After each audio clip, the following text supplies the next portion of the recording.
Hey guys, World Eater here. Are you trying to look like this, decked out in all the ancient gear you could possibly have? Well, you've come to the right place because we are definitely going to be taking a little bit of a deep dive in ancient gear. Now, I'll try to keep this video as short and sweet as possible just to make sure this is easy to digest, but let's go and get right into it. Now, how do you tell what gear is ancient gear? Well, that's pretty easy. If you look here, we go to filter equipment, you will see here in the very top is going to be your ancient gear. Anything with the brown border is going to be your ancient gear. Ancient gear is super rare. You can only make one of each per tier from tier 8, actually starting in tier 7 to farm the tier 8 ancient. Kind of weird. You have to beat the zone 7 area to get the tier 8 ancient. I know it's kind of weird, but that is what you got to do. So I guess technically starting at tier 8 all the way to tier 21, which is current, you can get an ancient item, which is pretty awesome, right? Yes, trust me, they are super good. They have loads of effects that are super wonderful, and you'll see that shortly. After that, the rarity is going to go down to mythic and then set and then so on and so forth. But of course, we're focusing on the ancient gear here. So we're going to start off by going over the first one, which is Harvester. I have mine currently at tier 9. It starts at tier 8, but I'm planning on up-tiering it to tier 21 on this account, hopefully. You'll find out later on why I might or might not do that. But anyways, let's go ahead and go over where we first off farm the Harvester. So Harvester, if we go over here to our trusty wiki, you can see here that we do have the Harvester right here. I'll go ahead and click on that. We'll go ahead and scroll down and you'll see here that the dungeon is on Grim Bora. So we are going to be going to Grim Bora on the map. So let's go to quest. Let's go to Kambora right here, which is going to be this one right here. This is going to be Grim Bora in Kambora. And if you click on the treasure chest, hover over any gear, you'll see that it's a tier 7 zone. So in the zone 7 or tier 7, sorry, area, you will be able to farm Grim Bora. Now, in order to unlock Grim Bora, you first have to get the D1, D2, and in some cases, the D3. See how there's 3 here? In order to unlock this one, you have to 3-star them. What does that mean? You have to beat a normal, hard, and heroic on all these other dungeons in order to unlock this one. Since I went ahead and did that, I'm going to go ahead and click on here. Now, some of them do have some side effects or I guess bonuses or whatever they're called, disadvantages, I guess. They have disadvantages. This one, seeing as it's the first one, does not. But if we go to the next one, which is under Galeran Obliteran, you'll see here that it does have nothing as well. So if we go to the next one, it's going to have heals received minus 70%. So on Gremlin, it's going to have heals received minus 70%. So after Gremlin or Gremlin and beyond, you're going to see that there are going to be downsides, some disadvantages. But for the first two, it's a pretty easy dungeon if you're going with higher TS than the in tier TS. So what does that mean? If you're in tier 7 and you're maxed out tier 7, it's gonna be a lot harder to beat Grim Bora, than if you're, let's say, in tier 21 with tier 21 TS under Big Claw. Because right now my TS is going to be right now I'm only at 39,000, but on my main build right now, I have 118,000, which is pretty nuts, right? I think it's pretty nuts. So 118,000, I can easily just auto that, right? So the higher the level you are and the higher the TS you are, the easier it'll be to traverse and do the older ones. So if you're having trouble, I recommend going a few tiers higher if possible to be able to clear them, unless you're trying to do in tiers, which is a whole different story. But pretty much what you have to do is you will defeat this dungeon. Once you defeat this dungeon, then you'll be able to get the recipe to craft. Now, if we go to the smithy here and we go to Harvester, you'll see here that the Harvester is already crafted because I already used up my stuff here. But I did just defeat a D4 for you guys. That way I can show you how it looks. So I recently defeated the D4 under Olympian Secret Party, which is going to be Uzum's VIP.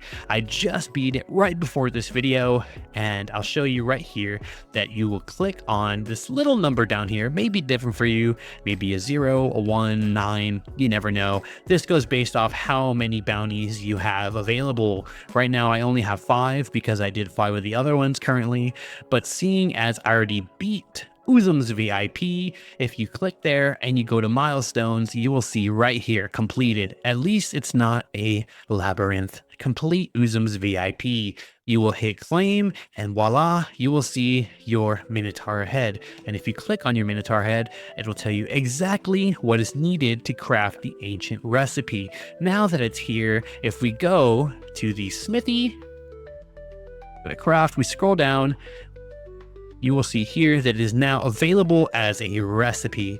Now, a lot of people don't know how to get the recipe, and that is how you do it. You defeat the dungeon, you go down here, and you click on milestones. It's going to be gone now, but if I go to accomplished and I scroll down to the bottom, somewhere it'll be here. But yeah, the point is, it's going to be in milestones, guys. So don't go hitting up support or freaking out in general chat. Trust me, it is there. So after you get that, it's going to show you pretty much all this weird stuff that you need to farm.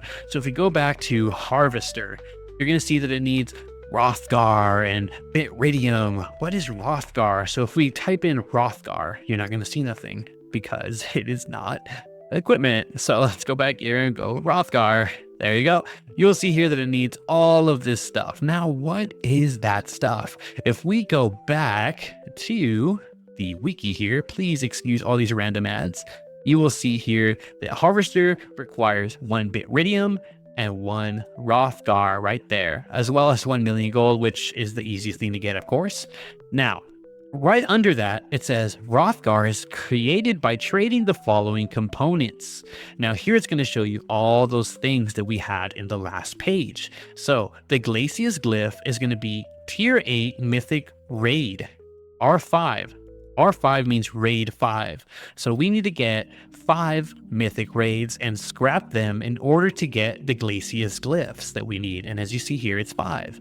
If you want to get the Avium glyph, it's going to be tier 8 mythic trials and gauntlet. So whether it's trials or gauntlet, you need 5 mythics for the tier 8 difficulty. Once you get those, you scrap them and you will get these Avium glyphs. Now going on to the next one, Terbur's glyph, however you say that. Tier 8 mythic Orlag, specifically Orlag clan world boss equipment. So you have to get 5 mythics from tier 8 mythic Orlag, or sorry, tier 8 heroic Orlag. It says mythic, but it is under the heroic difficulty for Orlag world boss. So you need 5 mythics from that. And the same thing goes for Septos, but under the nether world boss, under the heroic difficulty for tier 8. Now, this is one of the only ancients that is going to need this many mythics. The next ancient is going to need a similar amount, but a little less. And then after the first 2 mythics, it goes for 15 mythics each ancient. So, or sorry, after the first 2 ancients, it gets a lot easier. It's only 15 mythics versus 20, and the other one, I believe, being 16. So the first 2 ancients are definitely the harder ancients to make. Again, I'm sorry if I'm stumbling on my words. I'm trying to do unedited content for you guys. That way I can pump out more, because I did notice I stopped posting quite a bit due to my edits. But anyways, back onto it. Yes, that is going to be how you get this. Once you get all 20 of these mythics, if we go back over here to Big Heroes, we'll be able to craft Rothgar. Now, you're probably wondering, well, how do I get the other thing for Harvester? You know, if we click Harvester again, or type Harvester, it says Bitridium. Bitridium is what you get in the milestones after beating the D4. So you'll already have this. You'll have to farm up 1 million gold, which is pretty easy if you know how to manage gold. It's not that hard. And then once you get those 20 mythics, you get Rothgar, and you're able to craft the Harvester. Pretty easy stuff, not gonna lie. Now, that Harvester is gonna come out to, as you see there, tier 8. In order to max it out, you're gonna have to level it up. So if we go to upgrade, I already have one that's already partially leveled, but the first upgrade for this first bar is 250, then it's 500, then it's 750, and then it's 1,000. So it's quite a bit. It's going to be 2,500 materials just to max it out in that tier. Now, if you want to go on to the next part, which is, should you up tier the item? how to up tier the item. Once you max it out, if we go to Reforge here, we'll click on any one of these that I have maxed out. So right here, Soul of Ascarium. If I click on that and we go all the way to the bottom, you're going to see here that I will need 1 mythic of each. Now, that's going to be for tier 17. I currently have it in tier 16. That means I need tier 17 mythics, 1 of each, 1 from World Boss, 1 from, I believe it's TG World Boss Raid. It's usually in that order after tier 10, I believe. So it's going to be Trials Gauntlet, World Boss of any kind, as long as it's heroic, in tier 17. And then the Raid, tier 17 heroic, of course. So you have to do the hardest content in that tier, get a mythic, scrap it, and then 1,000 just to up tier it to 0. And then you have to do another 2,500 materials to max it out in that tier and repeat over and over again until you get it to the current tier you want. So seeing as I'll barely be getting it to tier 17, I'm going to have to also do that from 17 to 18, 18 to 19, 19 to 20, and 20 to 21. So that is a lot of farming, which is why some players are very selective with what ancients they pick, because not everyone wants to get all the ancients. Some people just want the really viable ones for whatever builds they're going for, and I don't blame them. Trust me, it is a lot of work, but it is so worth it, because once you get all those ancients, you are super strong, super unstoppable, and it's so much fun to just mix and match builds. Trust me, it's not just a flex. Sometimes there is an advantage to using these ancients. Now, as I showed you before, I am not using any ancients currently. Now, the reason is because I am trying to have as much total stats as possible.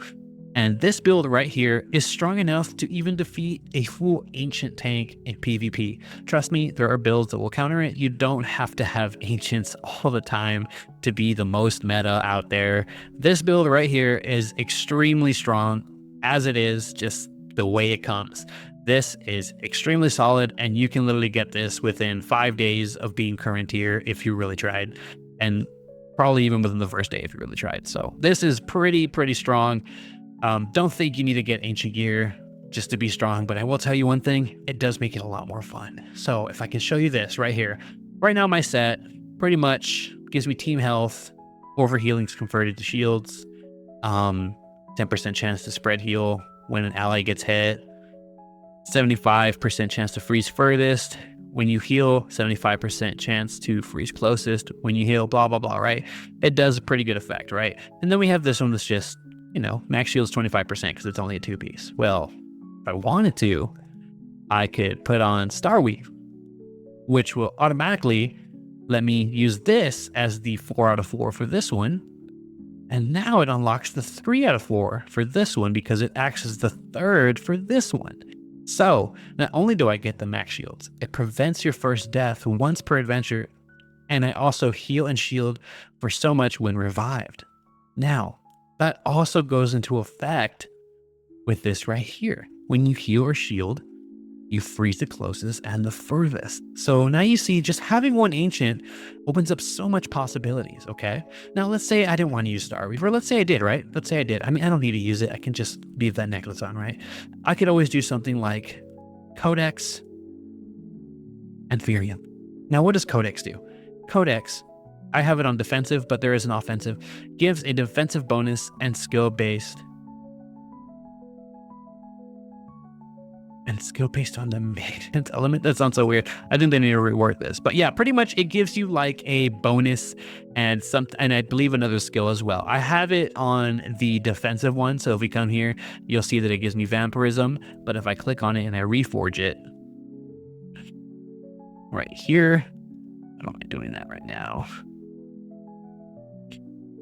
you'll see that now it says freeze takes 1 less stack, which is pretty nice. So that means I'll be able to freeze my opponents much easier, and it's going to be way more effective, and it meshes very well with this setup that I have here. If we come here to my Firium helmet, if we go to Reforge, I have the Combust variant right now, but if we go down here, we have a Bleed variant, a Shock variant, and of course the Freeze variant. The Freeze variant will go very well with this. I like using Combust just because of how it is. But yeah, as you can see here, Ancients can make your gameplay so much more fun. So Sky's the limit with these. Honestly, it's extremely fun to add ancients into your builds. You don't have to be a tank to have fun with it. You don't have to be a DPS. You don't have to be a healer. You don't have to use a tanky style as a tank. You can always try to find a way to make it work as a DPS. Trust me, there's so many ways to make this work. Now, I already showed you how to up tier.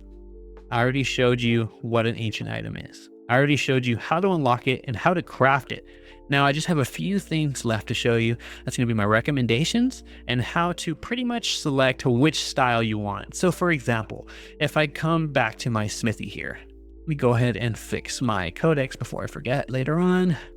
Back to defensive. Okay, so as you see here, I have, this is going to be an ancient ring. You can't see it because it's covered on top, but it is an ancient ring. If I have this ancient ring, right, I want to use it.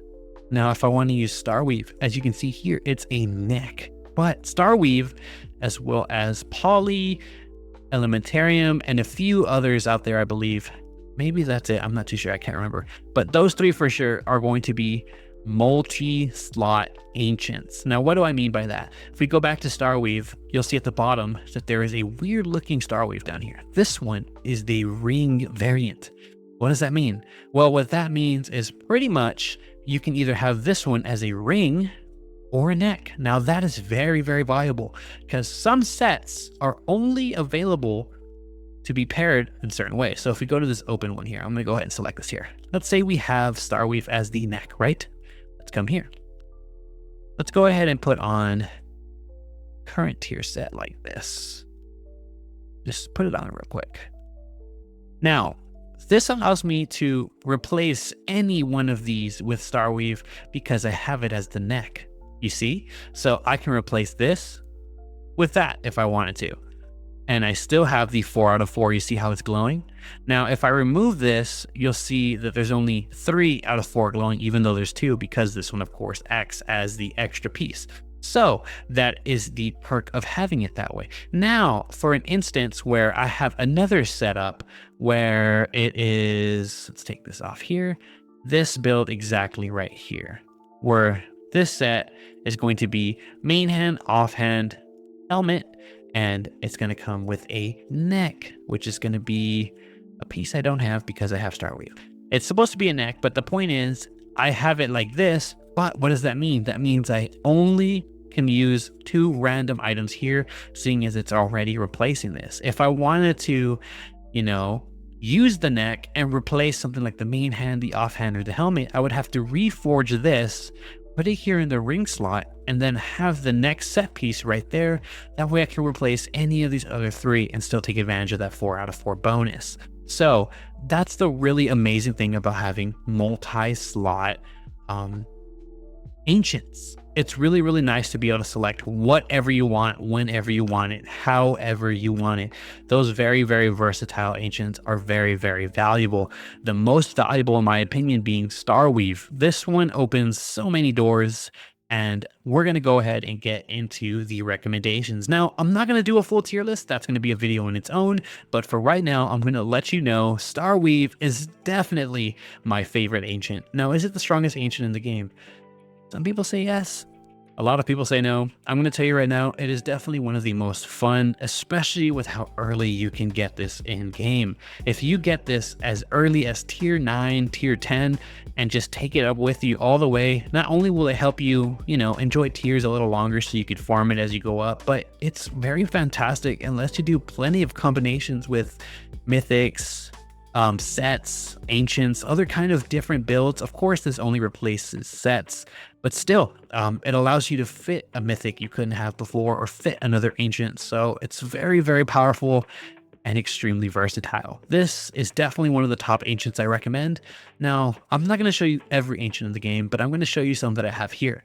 So another ancient I recommend, whether you are tank or DPS, is going to be Askarium. There is Soul of Askarium, and if you scroll down, there is also Heart of Askarium. This one isn't a multi-slot, but it is a multi-use. These have 2 different styles. This is a redirect version, and this is a if your team gets hit version, pretty much. So I like this one. It's a lot stronger, but this one is very useful because think about it.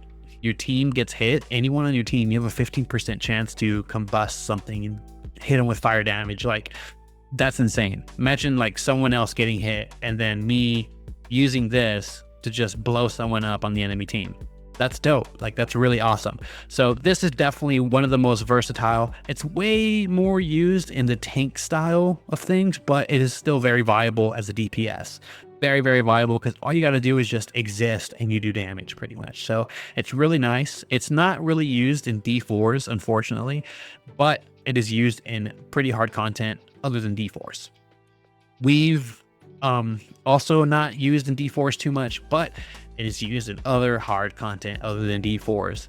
Now, if you're looking for something to help you with D4s, Firium is very slept on. At least it was for a very long time. Firium is definitely one of your go-tos when it comes to that. I highly recommend snagging Firium. If you're looking for more niche stuff that maybe isn't as important, Poly is very niche. It's not needed in any crazy builds. It isn't the strongest solo world boss build, but other than that, it doesn't really shine anywhere else. It's nice, it's niche, it has a lot of play, and it's really fun, just like using Starweave, but unfortunately it is just not as viable. So I don't recommend going for this unless you're really aiming for a certain build or a collector.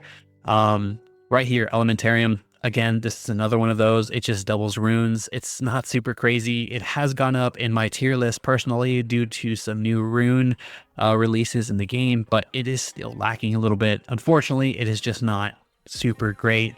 It's more for tank oriented builds, in my opinion. You could use a DPS style, but even then you could still use that same style as a tank with the same runes and everything. So it's pretty viable on both, but I'd rather have a Niscarium than an Elementarium in most cases. Codex, again, usually paired with stuff similar to Poly. It's very, very situational, nothing super crazy. If you're not using a Vampirism build, it's usually just for DPS players. So if you're a hardcore DPS player and you just want more oomph in your attacks, Codex is definitely the way to go if you're looking for a good offhand, because there aren't that many good offhands in the game. Just realize that. You'll realize that after a while. Codex and Poly are some of the best two offhands in the game, period. So if you're looking for a strong offhand, those are your options, and they're very early game as well. Right here, we do have Evolvium. Very, very versatile, gives you a lot of bonuses. I personally recommend this because it does have a lot of D4 play. I highly, highly recommend it. So if you want my top 3, there's one that I don't have here, unfortunately. It's going to be Clover, which I believe I have here. Let me go down here real quick, if I can show you Clover. Okay, right here, Clover. This is going to be a neck. This right here is definitely the most valuable ancient in the game, period. I highly recommend everyone gets this ancient because of how good it is. It literally will make you it'll make you go from super good to super insane, no matter what role you play. It is extremely good. I'll make a video on this if you guys want me to make a video on this. I can go more into a deep dive, where to farm stuff, how to make builds with this, the potential it has, blah, blah, blah. I can go on with that. Just let me know in the comments. But yes, I recommend Clover, Starweave, and Ascarium for all roles. You can do that as a support. You can do that as a tank. You can do it as a healer. You can do it as a DPS. You can do it as a bait. You can do it as anything your heart desires. That is one of the best combinations in game, period. So highly, highly recommend those 3. Now, that's pretty much going to be my deep dive in Ancient Gear. Sorry if it's not the best. I tried so hard to make it pretty easy, but I'm trying to do a lot more raw footage right now. Thank you so much for stopping by. If you have any questions, leave them in the comments below and let me know what you want to see next, and I'll see if I can record that for you. This is World Leader. Have a great one, guys. Peace.